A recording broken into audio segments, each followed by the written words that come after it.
Another example that's sort of similar to that for sure is Ross Compton, the way he stuck with that Rapid Strike Malamar and was just one of the only players that was really piloting it to the highest levels. Yeah, exactly. And it looks like we have our players ready and are able to get down to our match area. And we're going to have a doozy of a match here. It is going to be Andrew Estrada on your left versus Mike Fouchet on the right. Two players that have been playing this game for a very long time. Andrew, a former world champion, and a ton of other accolades to go along with that. Yeah, he really had a strong showing at Worlds. It's no surprise that he's here once again trying to put his best foot forward for the new season.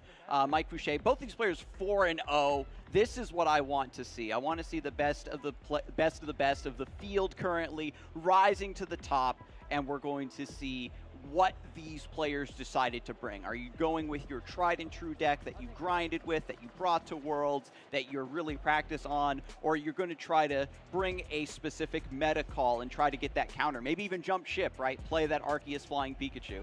Well, usually when you top cut Worlds, you're going to probably stick with the same thing if it's in the same format, and Andrew decided just that with his Origin Form Palkia V-Star with that Inteleon engine. Meanwhile, Mike, on the other hand, is going to be playing that Radiant Charizard Inteleon box that we saw Ross play at Worlds, doing very well with it, and it's one of the surprise decks that are like, oh yeah, this is a pretty easy way to play this list. The Radiant Charizard was the up-and-comer for sure for Worlds. It was not as proven. I remember when Origin Form Palkia burst onto the metagame, it wasn't quote-unquote proven as a strong deck, but on paper, a lot of players immediately saw that potential and did well with it. And Radiant Charizard, being a single prize deck, doesn't have as much of an apparent power level, and now that Worlds has passed and it actually got a very deep run amongst the best players on the entire planet, I think that players are certainly going to be a lot more confident bringing these Radiant Charizard-based builds. Yeah, no better way to test for Baltimore Regionals than to play in the World Championships. Am I right? Am I right? That exactly. Worlds was only preparation for this new season. Just put everything else that happened last season behind you. Start fresh. It's like waking up on New Year's Day. Players are ready to just jump in with a clean slate. And hopefully the players can also mentally have that clean slate, right? You don't want to think about, oh, you know, I made this big mistake at Worlds, or I didn't play as well as I did last season. Let go of those regrets, embrace that competitor spirit, and bring us into this game with the prizes being set up. Origin Form Palkia V-Star and Battle VIP Pass in the prizes, not too bad. However, Mike missing out on that Magma Basin is going to be a little dicey. You'll draw into it eventually by the time you get that Radiant Charizard, hopefully. Yeah, it does play 3 copies of it, so not too bad. The way Mike's deck is built is it's going to be very slow to get out of the gates. You are not going to be attacking for the first few turns. You're just going to set up, have your opponent take a couple prizes, and from there, try to get things going. But it looks like players are ready and starting. Andrew is starting off the game here for our round 5. And starts it off with a Capacious Bucket.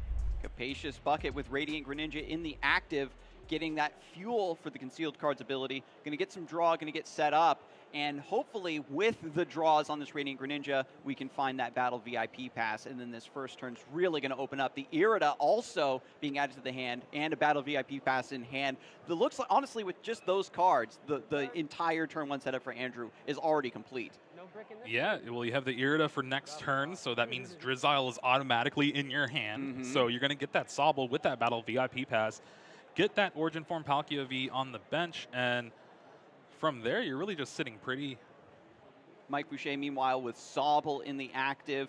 As you said, going to have a much slower start. This is where things do get dangerous. You're giving Andrew plenty of time to not only have an explosive setup, but if, as we've seen from time to time with Origin Form Palkia, if they do brick a little bit, they have a bit of a slower time out of the gate, Mike Fouchet can't really capitalize on that. You're relying on your single prize Pokemon to help you control the pace and flow of the game. One of the big cards for the matchup is going to be that Manaphy with its ability to stop that bench damage on your field, and that's really just going to shut off that Radiant Greninja with that Wave Veil.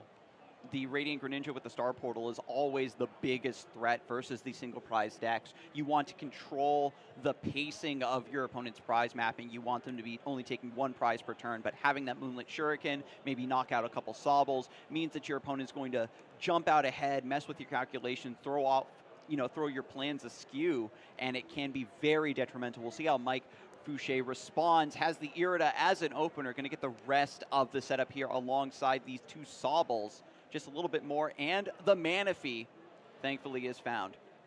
Yeah, being able to just grab that right away with the Irida. You can also grab something like the Energy Search. There's 3 copies of that card in Mike's deck, and you're only playing 5 energy. So it's really just because you need that fire right when you need it, you need that water right when you need it, and being able to grab it with a card like Irida is pretty beneficial. Once your opponent's taken a lot of prize cards, you get the Excited Heart ability for Radiant Charizard. Its attack cost gets discounted, so then for just 1 fire energy, you're dealing that explosive 250 damage. And once this deck kind of gets up and running, you're able to just cycle this Charizard over and over again with like your rods, etc. And that is going to be the idea behind this list. We also know with the rare candy, we have the threat of the Inteleon with the Aqua Bullet to maybe take a couple extra prizes as well. And there we see the Manaphy is found. Maybe the Energy Search, we don't know. Okay, there we go. The fire to the active. It always looks so weird to see Sobble with the fire energy on it, but of course Mike Fouchet just going to go set up that Keep Calling if need be. Snorlax also being put into play, the Gourmandize ability. Yeah, and this is a pretty decisive play where you have the options to just level ball for the other Sobble and stuff, but no, those level balls get Drizzile, so might as well keep those in your hand. You can keep calling. You can try to Gourmandize up to 7, but the hand's already pretty big for Mike here.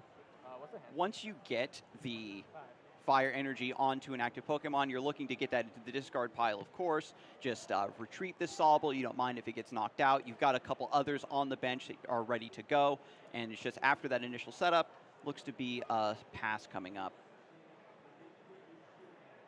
Yep, and we're over to Andrew. Andrew's really going to have to try to find a cross-switcher play here, maybe Boss's Orders, but just want to take out that Manaphy just so you can turn on your Greninja for later on in the game, but starting things off with a Irida. Irida, yep, just going to find the Capacious Bucket, wants to get more of the water energy out of the deck into the hand, put them into the discard pile to set up for that Star Portal. I think, again, luckily, because Mike's list is a little bit slower to get online, Andrew can take his time, getting this Moonlit Shuriken play truly set up. Just draw a bunch of cards, get everything nice and pretty. Once you've got 2, Origin Form Palkia V-Star set up, it just becomes a constant stream of attacks that are just going to end the game. So, yep, the Palkia V-Star is found, and the Capacious Bucket is the second card off of the Irida. And this is just going to immediately translate into 2 water energy. Might be going back in. Didn't know if there was going to be a Drizzile first for some reason, but there it is. 1 water energy, 2nd water energy. Drawing cards with the, of course, the concealed cards, putting these in discard. The way that this engine works is honestly just so beautiful, and it is what is forcing so many other decks to adapt to keep up with this potential speed. We talk a lot about the Palkia V-Star and how you want to limit your bench and try to lower that damage, but the side effect of being able to very consistently use Moonlit Shuriken as a spread damage threat and take out these Sobbles before they can evolve into Drizzile and get your opponent off of the ground is also one of the ways that this deck can really get a lot of free wins sometimes. Yeah, definitely one of the hardest decks in the format to play too, just because a lot of the format is all about sequencing. This deck is sequencing to the max. You need to figure out where you're going to put your energies for like 3 turns in advance, and if you mess up, there's no coming back from that.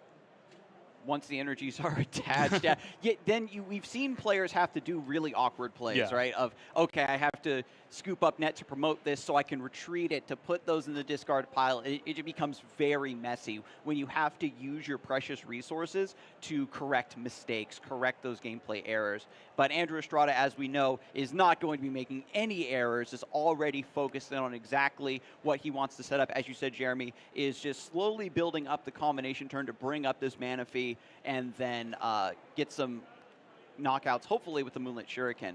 The way Veil protecting the bench is going to be very, very terrifying. Deciding to take out that Snorlax here with Subspace Swell instead of that mana fee gets rid of just the extra draw that Mike would have throughout the game, and now goes down to 5 prizes. And that means Radiant Greninja is not really going to show up too early this game, but it still could be a threat later on. But 2 cross switchers down. I think that we can see Andrew has a very fine read on how much time, how many turns he truly has to basically just have his way with this game. You don't need to be cautious. You're just going to take some knockouts, get your prize cards, just work towards having an indomitable board setup. Once the Radiant Charizard comes down, it's only one Pokemon. If you have 2 or 3 attackers all ready to go to just revenge KO, it's not going to be a big issue for you. Drizzile does come down for Mike, though, so we'll be able to find something like that Irida pulled to the front. We'll be able to grab an item and, you know, another Drizzile. Yeah, just shady dealings, but extra. Just the thinning of the deck. It all works together to make it so that when you're drawing your cards, they are exactly what you want. Either you get the resources you need when you need them, or you pull them out prematurely, and it just makes the rest of your natural top decks a lot better. It all plays into, as you said, that sequencing. It's not just about doing your turns correctly, but by being efficient in your early turns, it just makes your later turns naturally better. We could also see something like Rare Candy and Teleon, maybe?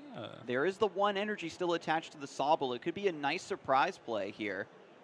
I'll go back in. Does opt for the Hisuian Heavy Ball and Drizzile instead, though, so we're going to take a look here, see what Mike is trying to get out of the prizes. Taking some notes as well. Again, the players are always prepared to have an idea of what is where. The Hisuian Heavy Ball, we've seen some decks or even some board states where it gets recycled over and over again. It ends up being the card that you take off of your prizes, and so your prize cards just become a second hand almost. Just finds a Sobble, however, so all the Sobbles now in rotation. The Sobbles have to do a lot of heavy lifting to find the key cards missing from these combinations for Mike. With the Snorlax going down, having no access to that Gourmandize, when you are trying to get your board set up complete and you know that your opponent doesn't really have a way to punish you for playing slowly, the Gourmandize just, okay, I'm going to draw cards. I'm going to draw some cards. It doesn't matter if I'm just ending my turn, not dealing any damage. All right, y'all. So it's our first stream game here this weekend so far. I've been a little slow, but 3 energy in the prizes for Mike. He only plays 5. And then there's 3 basic. That fire energy was the only basic energy in Mike's deck last turn. And so with this fire energy now stranded on the Sobble, it is going to be a little bit of a leap to get that onto the Charizard. Because this list isn't meant to take prize cards early, the ones that end up in your prizes are all locked away. Now that Mike has a proper idea of what's in the deck, what is prized, you can already see the gears turning, and he's thinking about how do I shift my game plan around these key cards being unavailable. No, that just means that this Inteleon will never be able to attack. Mike's not going to be able to attack until Andrew's taken 3 prizes now. And yeah, there's just a pass of the turn. Nothing you can do with those prizes that Mike has this game. And Andrew is in a dominant position here and really just hasn't really done much. Just the usual Palkia things. Take a knock. Having to just march themselves up to the active spot to just get knocked out. And Mike has to somehow rely on Radiant Charizard to carry this game back. But if Andrew, maybe only keeps 2 Origin Form Palkia V-Star, that's only, 4 easy prizes available, and then we have the stalling potential of just sending up those single prize Pokemon if need be, the Moonlit Shuriken to maybe grab 1 or 2 of the remaining prizes to scoop the game out from Mike before Radiant Charizard can truly come through at the end. Eyes down that Inteleon with shady dealings, being able to out his board a little bit here. And at this point, like, what are you even missing? I feel like Andrew's board is pretty much all set up. You just put a couple more energy on your second Palkia, and then you just start swinging for the fences. Yeah, let's just get a couple more Sobble, maybe. That's all you can really hope for. Eyeing down the Marnie could be good to disrupt Mike's hand a little bit. The deck as his just really builds up the resources in hand and then eventually just plays everything down. By taking away the Snorlax, forcing Mike to rely on the Drizziles to search out those key cards to play towards the future turns, you are forcing your opponent into a line that is very, very susceptible to getting Marnie punished. So I do love this line already. Andrew just kind of has this game in the palm of his hand. Even if Mike didn't have those energies prized, the Aqua Bullet can only do so much when, you know, you've got a few Sobbles and Drizziles just kind of waiting in the wings. I think I'm going back in, I'm not sure. So scoop up net. Marnie was the grab for Andrew here. Looks like he is going back in. Nope, not going back in. All right, so there is the shuffle. The rest of the play looks to be locked in. Could see that scoop up net. Maybe on the Inteleon to reset that for a future turn. Maybe trying to go for a double concealed cards. Seems like a fine idea, but as always, that Marnie is most likely going to be the supporter for the turn. And once your board is set up like this in such a strong position, you aren't worried about Roxanne or a counter Marnie from Mike even disrupting your plans. Like, this train is building up a lot of momentum for Andrew, and Mike is just waiting for the impact on his side of the table. Mike's just along for the ride until Andrew takes 3 prizes. It's really just how this game is going to have to go, and he's not out of it just yet.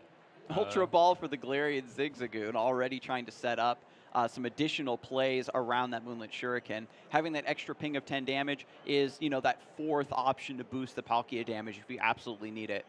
Yeah, thankfully, no really big Pokemon V in Mike's deck to really have to get over. Discards both of those for the extra Sobble here. And I'm pretty sure we're going to see the Marnie just reset the hands for both players here and get the attack off. Energy attachment is very good to the bench one. You want to keep those coming as much as you can. Mm-hmm.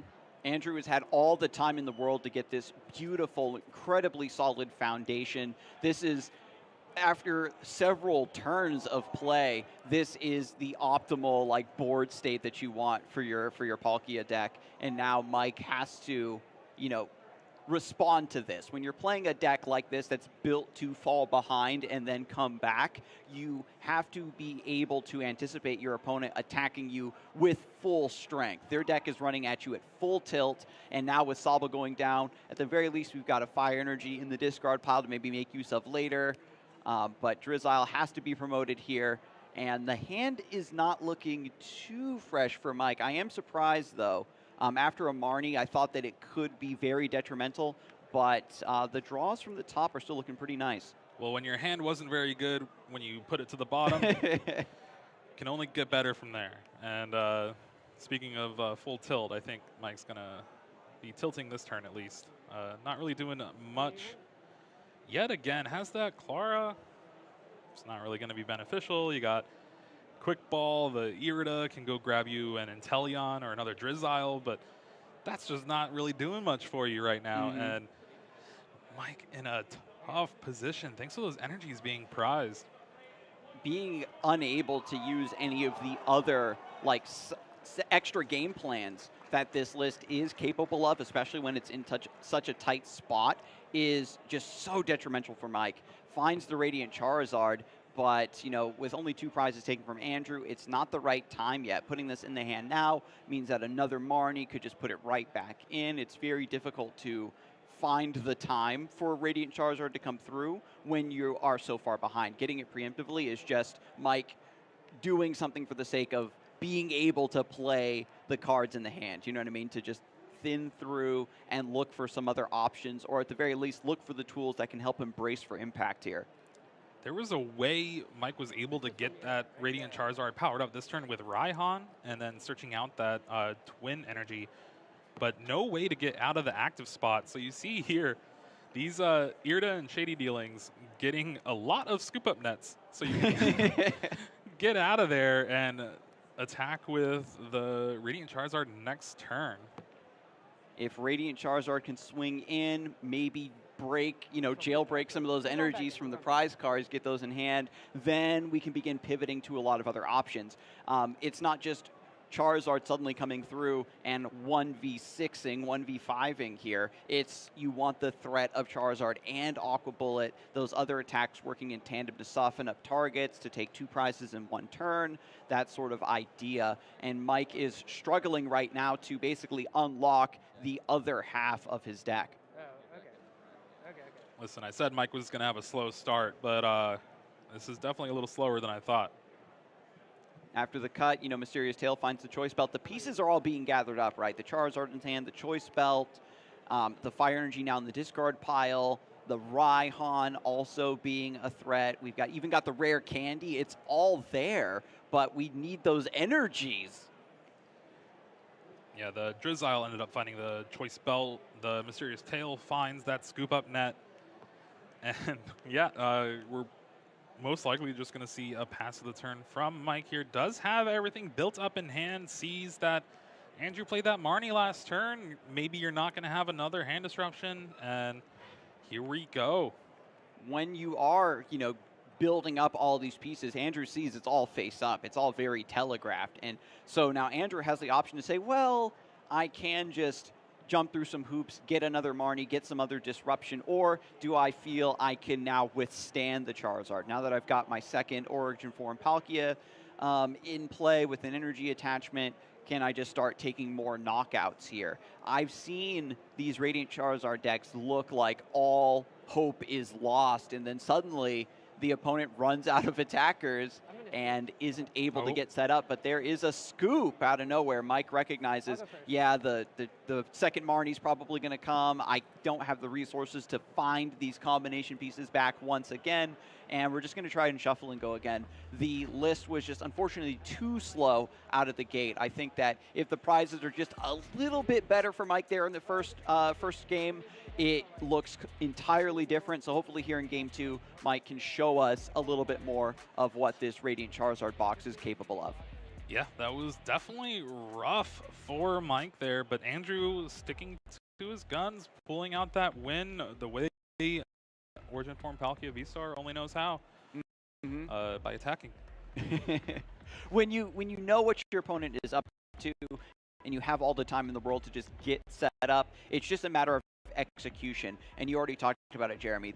The Palkia decks are all about sequencing and playing smoothly. Andrew very well oriented on this deck, knows what to do, and just got the standard setup. And especially having those extra turns in order to do so means that you aren't under that mental stress as well if you don't hit your battle VIP pass, or you whiff after a Marnie, or your Irida's prized, your Radiant Greninja's prized.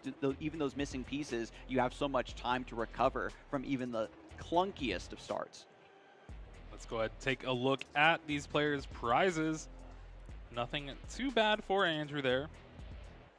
Yeah, the Irida and the prizes is a bit rough, but no dice. The Manaphy being prized is bad for Mike. Now the Moonlit Shuriken is going to be an omnipresent threat. We need to find that Hisuian Heavy Ball right away. Fortunately, with Snorlax in the active, Mike is going to get access to that Gorman dies, hopefully 1 or 2 more times than he was able to in game number 1 before it just immediately got boss KO'd. But for now, just opening up at the level ball, checking the deck, can see now that there's actually energy in there. We can work with this. We can work with this. Is there like Hisuian Energy Ball? Like, is there any sort of card that we can put in to fix those bricks? Give them ideas. Give them ideas. Keep going. Keep going. We need some Hisuian new cards Energy Balls, out. please. Thank you very much.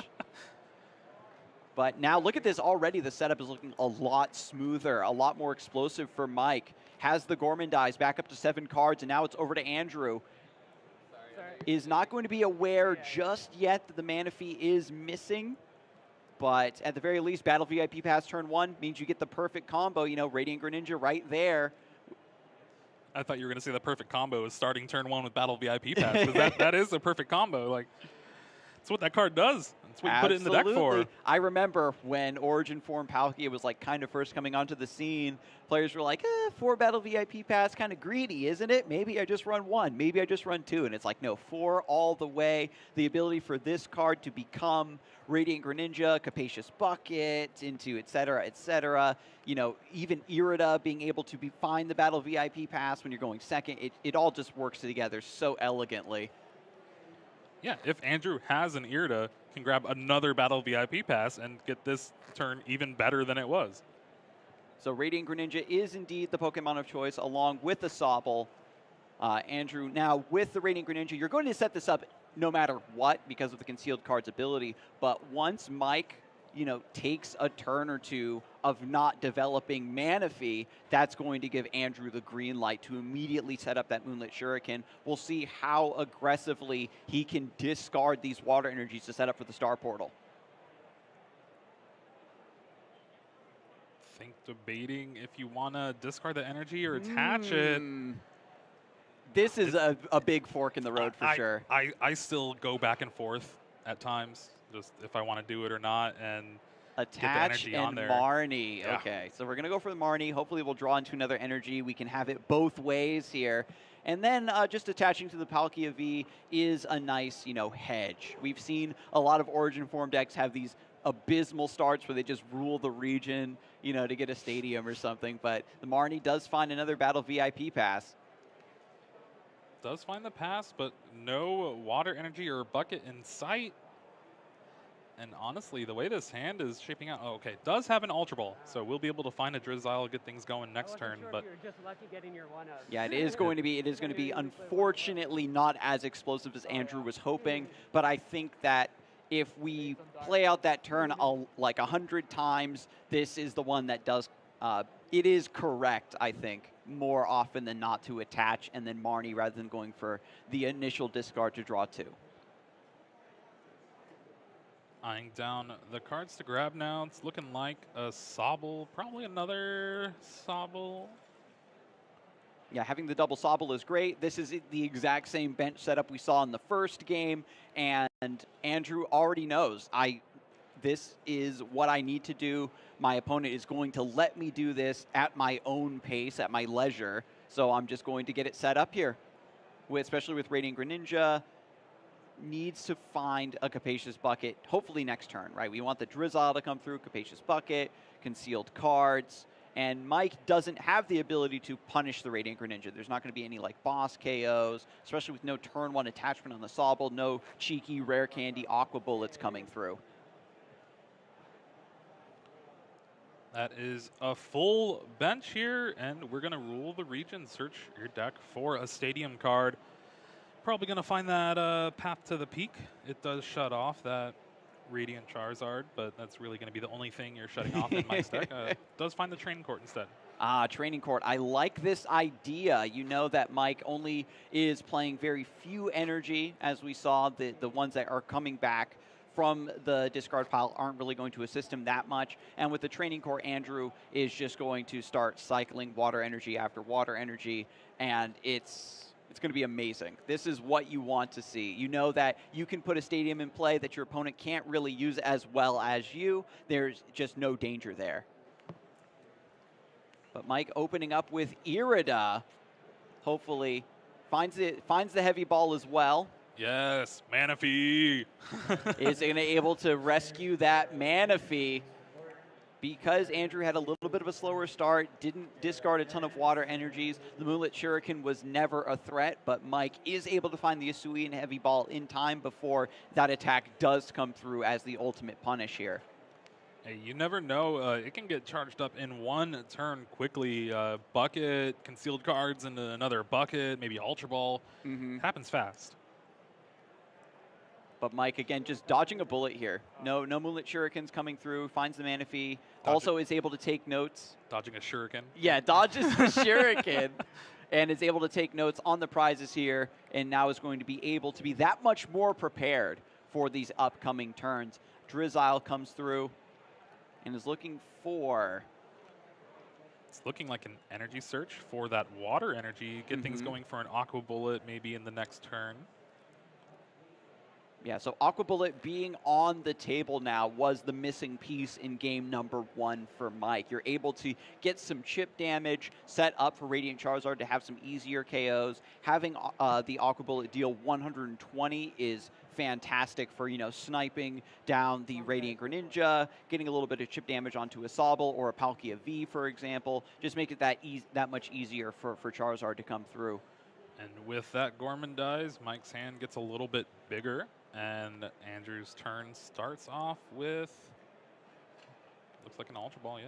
Yeah, Ultra Ball. Maybe we can see a Drizzile into Capacious Bucket. I don't think the Drizzile is there, though. But if we can Ultra Ball into it, get that evolution, Capacious Bucket, as you said, Jeremy, getting all that energy suddenly discarded, who knows if we're going to chase down this Manaphy or not, or if Andrew is going to opt to just play it slow as he did in the first game. Still 20 minutes left on the clock, and when you're up 1-0, you're definitely just going to take your time, right? You don't want to get too overexcited to try to close out for a 2-0. You still have to make sure that you are sequencing correctly. One mistake can allow a Radiant Charizard deck, one that's designed to come roaring up from behind, to run away with the game when you least expect it.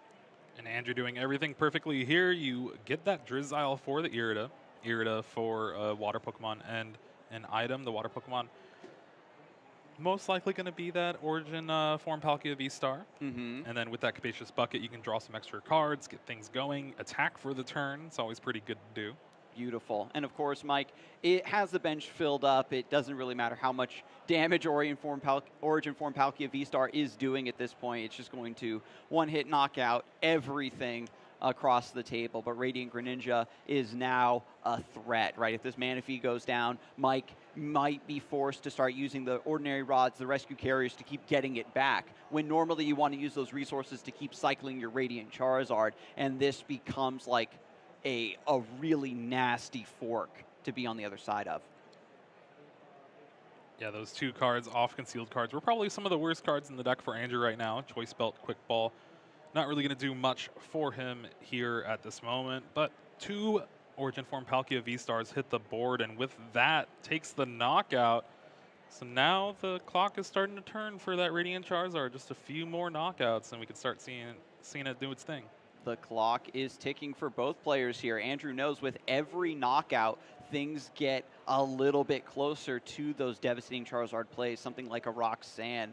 But again, the boss's orders, the evolution into the Shady Dealings Inteleon. We've got the 2 energy attached, so now Aqua Bullet is on the table for Mike to get a couple prizes here. Andrew's like, oh, I didn't know your deck did that.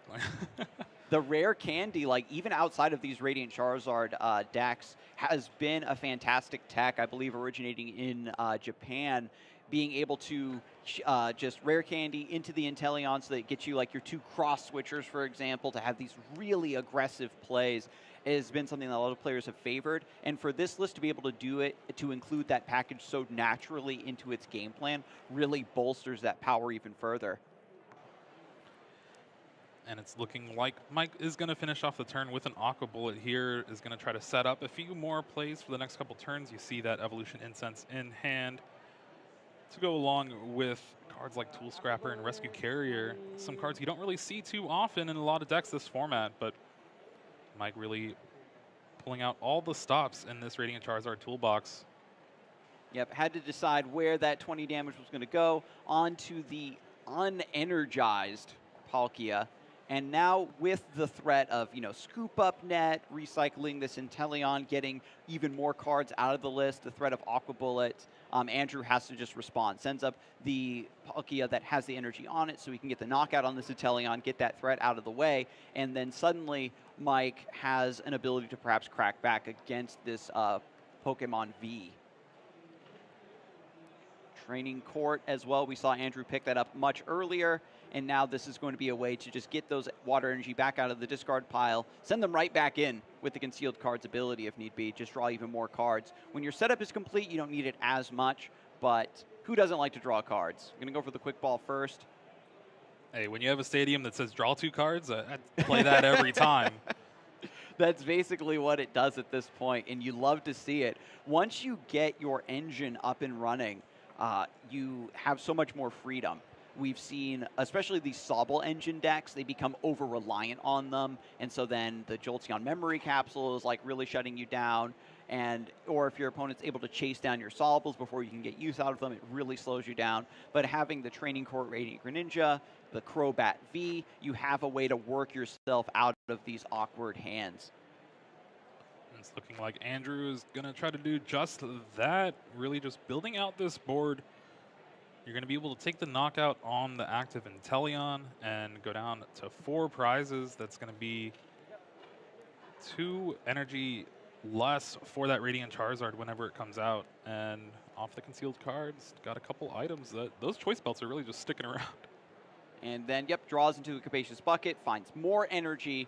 I like that, again, Andrew is able to play this deck with a lot more finesse and also, again, a lot more freedom than you normally would be able to. Being able to just manually attach to the Palkias rather than having to use Star Portal to go for an aggressive tempo swing sort of use of that ability. So now it's always going to be a nice comeback mechanism of your own. Once Radiant Charizard comes roaring through, if your next attacker isn't properly set up, as long as you have access to that Star Portal, you can always respond in kind.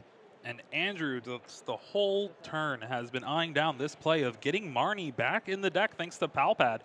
Even used the Shady Dealings to search for that Palpad, scoop up Net to evolve yet again and get that Marnie, just wanting to disrupt Mike's hand. Like you said, the way this toolbox deck plays is all face up. So you're going to know when your opponent has everything in their hand that they need, and Mike had everything in that hand.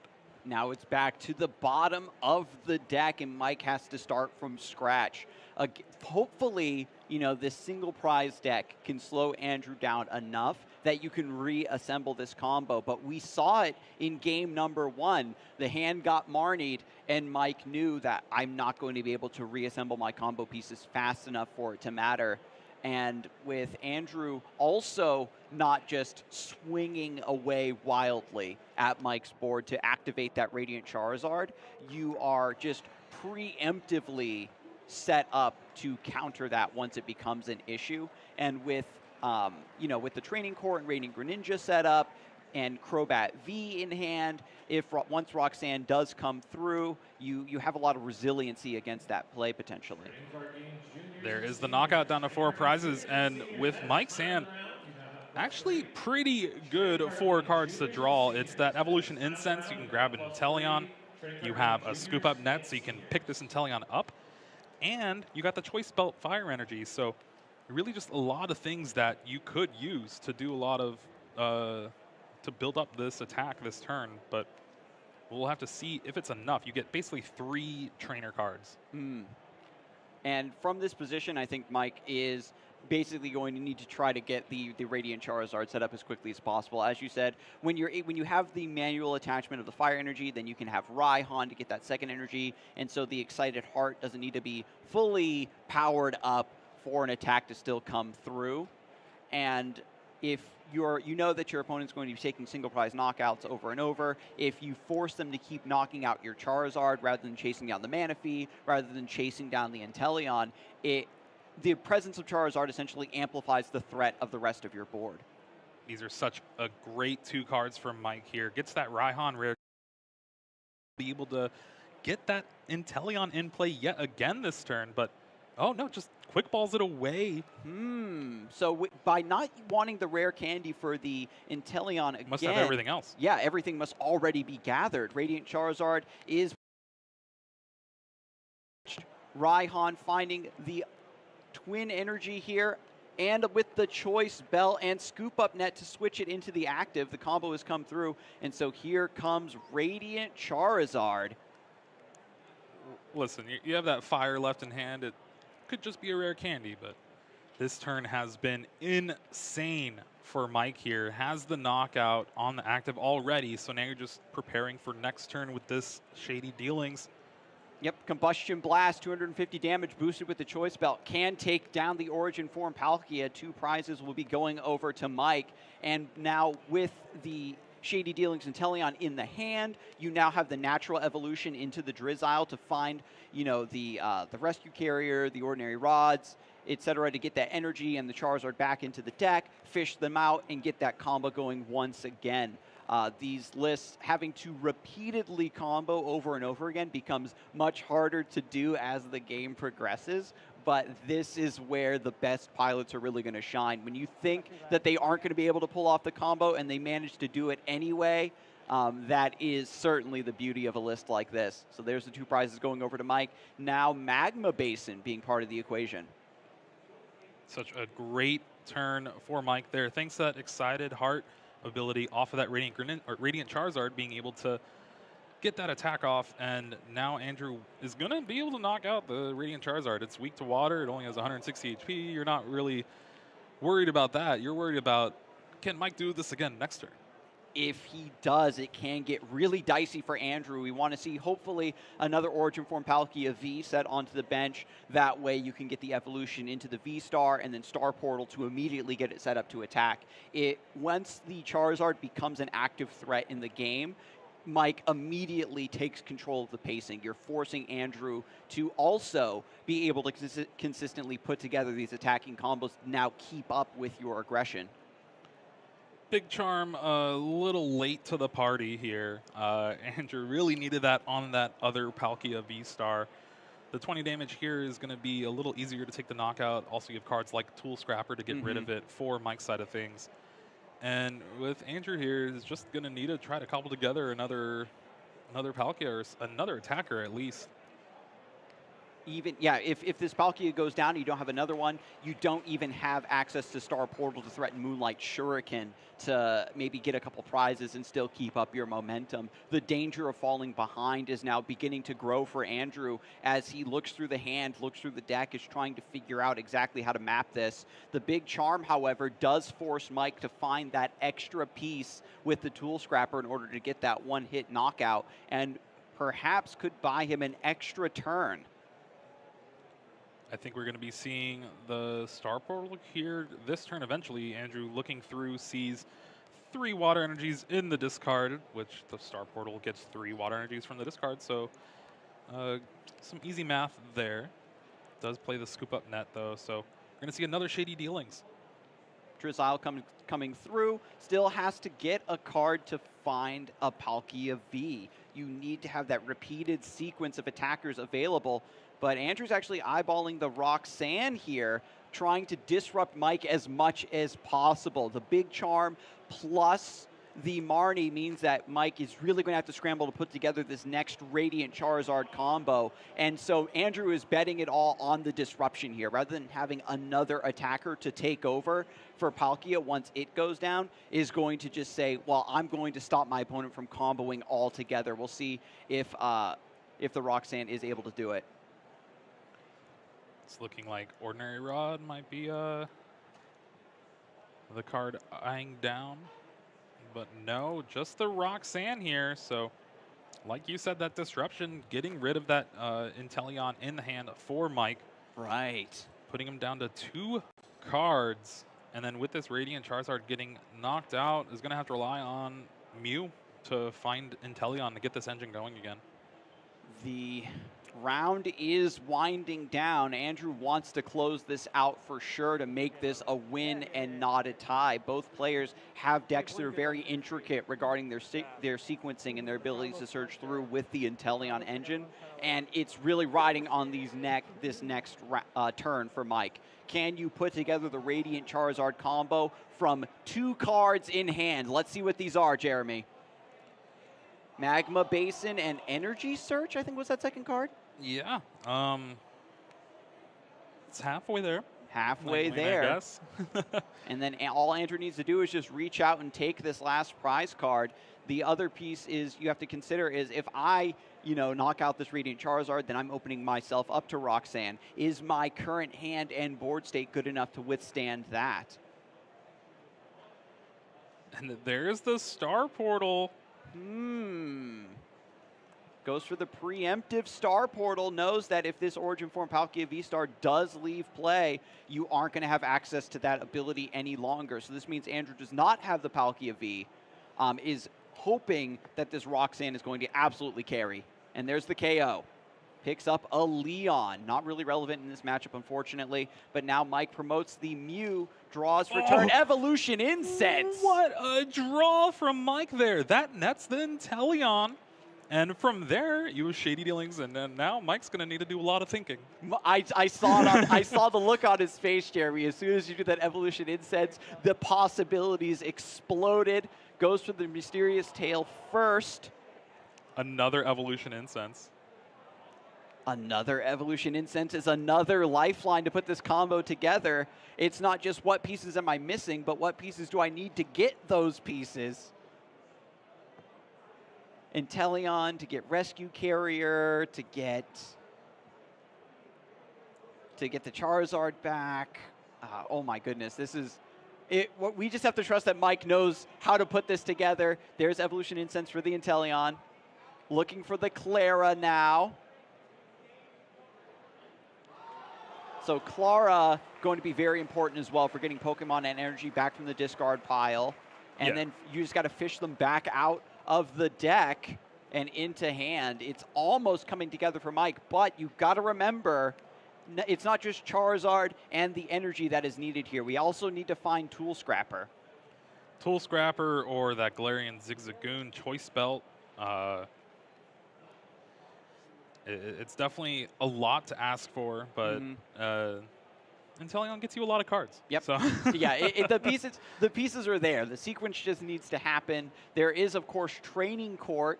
Andrew was enjoying using that selfishly for his own purposes, just recycling the concealed cards using that. But now Mike has the ability to use this Training Court to just grab that fire energy immediately. Excited Heart is such a powerful ability, but Andrew Estrada has only taken 3 prizes, so it's not fully online. We need to have that attachment and a manual attachment as well to fully power it up. But here comes the Clara as well. Grabs Inteleon. Yeah, wants to leave the fire in the discard for Magma Basin here. Ah. And with that energy attachment for a turn, that means Charizard will be able to attack this turn. The pieces are coming together. We just have to find the Tool Scrapper. Yeah. And there's the Inteleon to grab it, and then a way to get this Mew out of the active. Well, you already got the Scoop Up Net in hand. Good, so good. You need the Tool Scrapper Choice Belt. But you're going to be able to get the Choice Belt off of the Scoop Up on an Inteleon Drizzile yet again. So this sequence is running deep. Still 6 minutes left in the round. Mike Fouchet getting into position to take 2 more prize cards and go down to 1 prize remaining. And it's now Andrew Estrada left with potentially a Radiant Greninja only available as an attacker to take 2 prize cards, but then everything just goes back over to Mike Fouchet. Last piece of the puzzle is being searched out right now. There's that Choice Belt, and with that, Mike will be able to take a knockout on the last Palkia V-Star on Andrew's side of the board. And like you said, only Radiant Greninja left to take those prizes. It does KO a Radiant Charizard thanks to that water weakness. But other than that, with that Manaphy protecting that bench, it's not really going to go far. So the Manaphy still holding true. Mike Fouchet puts together all of the combo pieces, even after getting hit with that Roxanne. That Evolution Inset top deck completely brought that hand to life.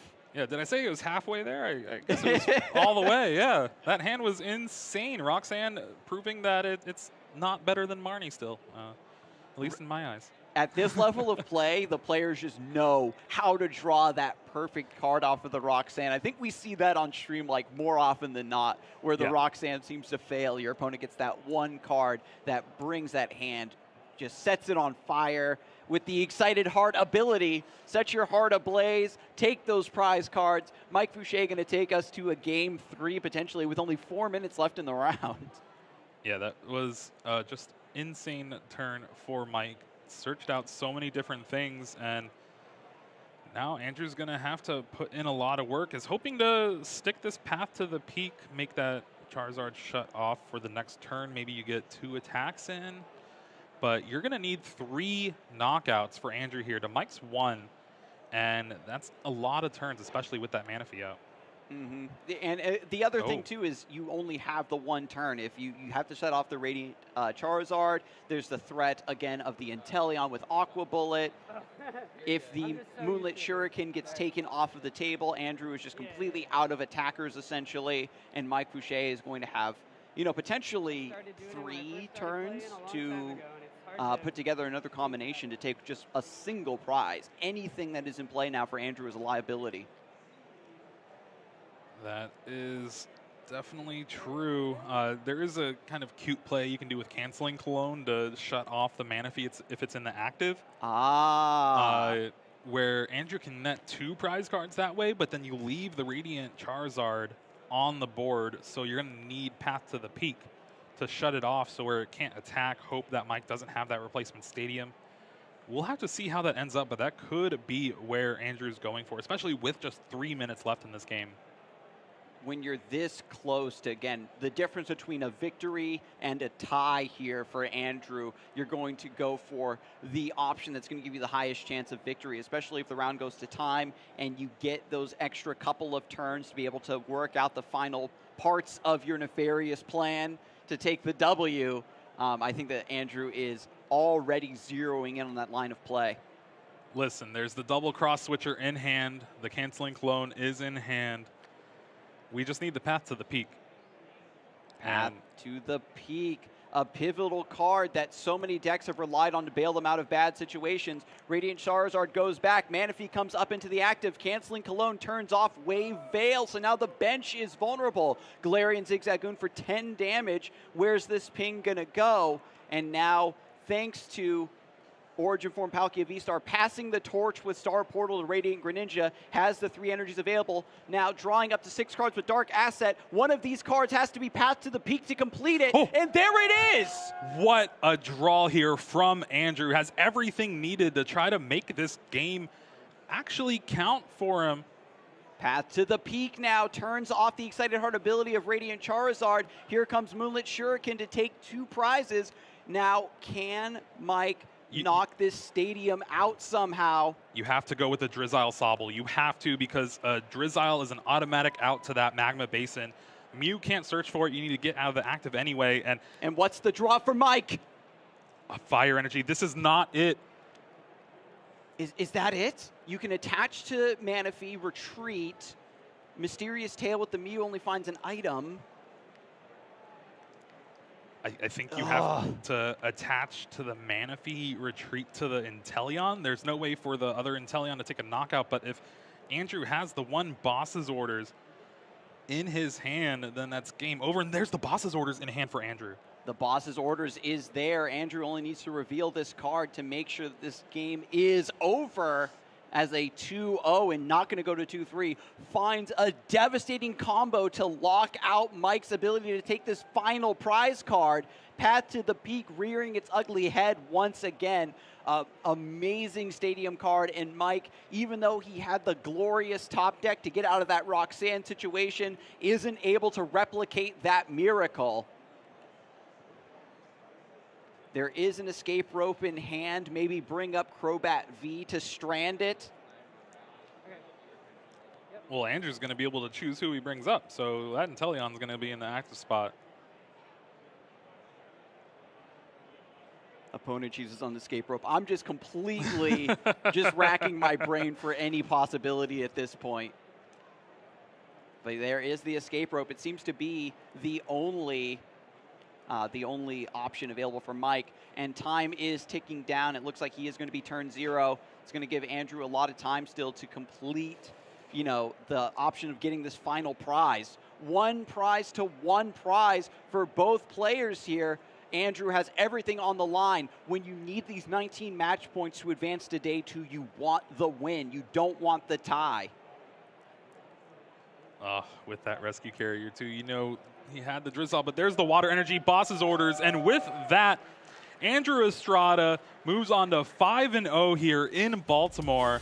And what a way to do it.